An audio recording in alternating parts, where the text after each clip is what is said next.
Delta மாவட்டங்களில் உள்ள 12 லட்சம் ஏக்கர் சம்பா சாகுபடிக்கு கல்லணையிலிருந்து தண்ணீர் திறந்து விடப்பட்டுள்ளது. இது குறித்து அங்க இருக்கக்கூடிய எமது செய்தியாளர் அருண் சுகுமார் தரும் கூடுதல் தகவல்களை கேட்கலாம். அருண், கல்லணையில் தண்ணீர் திறக்கப்பட்டது குறித்து சொல்லுங்க. இதனால் எந்தெந்த பகுதிகள் எல்லாம் அங்கு பயன்பெற போகிறது?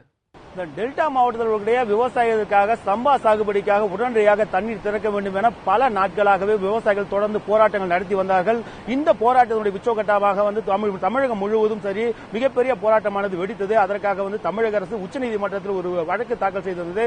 அதன் அடிப்படையில் பாத்தீங்கன்னா 12,000 கனஅடி தண்ணீரானது உடனடியாக தர வேண்டும் என அறிவிக்கப்பட்டது. இதன் அடிப்படையில் கர்நாடக அரசு கடந்த சில நாட்களுக்கு முன்னால் தண்ணீரான வழங்கப்பட்டது.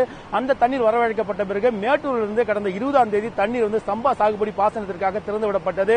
அந்த திறந்துவிடப்பட்ட தண்ணீரானது கடந்த 3 நாட்களாக பயணித்து டெல்டா மாவட்டத்தினுடைய முனைப்பு பகுதியாக கருதப்படக்கூடிய தஞ்சை மாவட்டத்திற்கு கூட கல்லணை பகுதிக்கு நேற்று இரவு வந்தடைந்தது. இதனைத் தொடர்ந்து இன்று டெல்டா மாவட்ட விவசாயத்திற்காக 12 ஏக்கர் இதற்காக பயன்படுத்திருக்கிறது. டெல்டா மாவட்டமாக கருதப்படக்கூடிய தஞ்சை, திருவாரூர், நாகை, கடலூர், புதுக்கோட்டை உள்ளிட்ட 12 மாவட்டங்களுக்கு இதிலிருந்து பாத்தீங்கன்னா 12 லட்சம் ஏக்கருக்காக விவசாயத்திற்காக தண்ணீர் பகிர்ந்தளிக்கப்பட்டிருக்கிறது. இங்க இருக்கக்கூடிய காவிரியில் வரக்கூடிய தண்ணீருக்காக 3600 கன அடியும், அதேபோல வெள்ளாரில் 3600 கன அடியும், அதேபோல கல்லணை கால்வாய்க்கு 1000 கன அடியும், அதேபோல டெல்டா மாவட்டத்தில் கூட 800 கன அடியாக 9000 கன அடி தண்ணீரானது தற்போது பிரிந்து இந்த பகுதியிலிருந்து செல்கிறது. இதற்காக அமைச்சர்கள், அதாவது 5 அமைச்சர்கள் தமிழக அமைச்சர்கள் வந்திருக்கிறார்கள். அதேபோல 4 மாவட்ட ஆட்சியர்கள் வந்திருக்கிறார்கள். அமைச்சர்களாக வெள்ளாமணி நடராஜன், வளர்மதி, ஏஎஸ் மணியன், அதேபோல காமராஜ் உள்ளிட்டவர்களும் 5 அமைச்சர்களும் தற்போது தண்ணீரான திறந்திருக்கிறார்கள். இதனுடைய பூத்தூவி டெல்டா மாவட்ட விவசாயத்திற்காக அனுப்பியிருக்கிறார்கள்.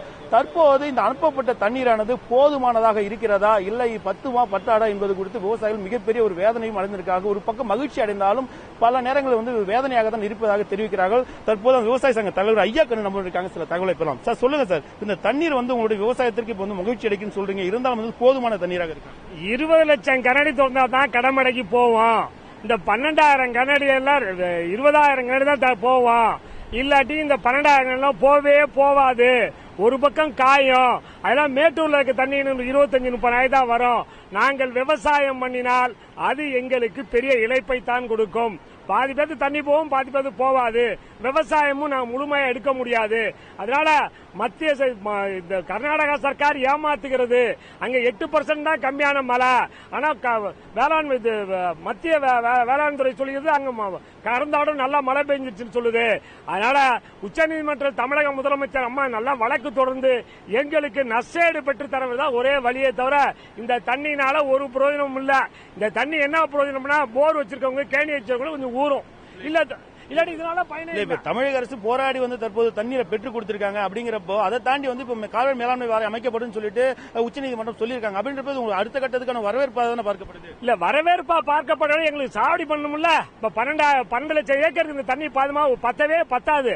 நாங்க சாவடி பண்ணி வச்சோம்னா வடகிழக்கு பருவமல்ல கொஞ்சம் வரும். நல்லா கருது வாங்குற சமயத்தை எல்லாம் காஞ்சி போயிடும். விவசாயி கடன் வாங்கி எல்லாம் ஒளிஞ்சு போயிடும். அதோட எங்களை காப்பாற்ற வேண்டும் என்றால் காவிரி மேலாண்மை வாரியம் அமைத்து கர்நாடகாவில் 75,000 வேரியில தேய்ச்சிக்கு தண்ணி, அந்த மதகுல தேய்ச்சிக்கு தண்ணி, தடுப்பணத்தை திறந்து விட்டுதான் எங்களை காப்பாற்றவே முடியாது. சொல்லுங்க சார், நீங்க கடமடி பகுதி விவசாயியா இருக்கீங்க. இந்த தண்ணீர் இப்ப உங்களுக்கு பெற்று தந்திருக்காங்க. அதுக்கு முதல்ல வரவேற்பு தெரிவிச்சலாம். அதை தாண்டி இந்த தண்ணீர் போதுமானதாக இருக்கிறதா? மத்திய அரசு என்ன செய்யணும்னு நினைக்கிறீங்க? இங்கே தண்ணியை பெற்று இந்த தேதியிலே தண்ணி திறந்து விட்டதற்கு நன்றி, அரசுக்கு நன்றி. இந்த தண்ணியானது டெல்டா விவசாயிகள், அனைத்து விவசாயிகளும் 5 ஆண்டு காலமாக குறுவையை சுத்தமாக இழந்து விட்டோம். இந்த ஆண்டு ஒரு போகம் சம்பா சாகுபடி செய்ய வேண்டும் என்றால் இப்பொழுது காலம் கடந்துவிட்ட நிலையிலே அனைவரும் நேரடி நெல் விதைப்பு செய்திருக்கிறார்கள்.